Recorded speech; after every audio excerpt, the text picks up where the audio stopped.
ചില നന്മകൾ വരുമ്പോൾ 1000 വട്ടം പറയണം, ഇതെനിക്ക് തന്നത് ദൈവമാണ്, ഈ ആരോഗ്യം തന്നത് ദൈവമാണ്, ഈ ശുശ്രൂഷ തന്നത് ദൈവമാണ്, ഒന്നുമില്ലായ്മ എന്നെ ഉയർത്തിയത് ദൈവമാണ്, എന്നെ അനുഗ്രഹിച്ചത് ദൈവമാണ്, എവിടെയോ കടന്ന് എന്നെ ഇവിടെ എത്തിച്ചത് ദൈവമാണ്.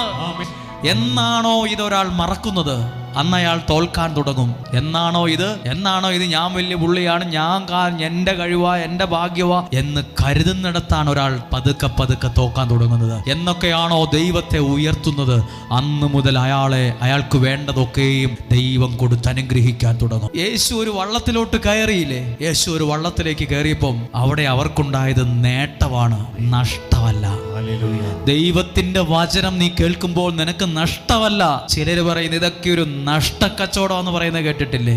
അല്ല, നഷ്ടക്കച്ചവടമൊന്നുമല്ല. ചിലരൊക്കെ ആവേശത്തിൽ പറയും, എനിക്ക് ഇതിനൊക്കെ എവിടാ സമയം, എനിക്ക് നേരെ നിൽക്കാൻ പോലും സമയമില്ല, പിന്നെയാണോ എനിക്ക്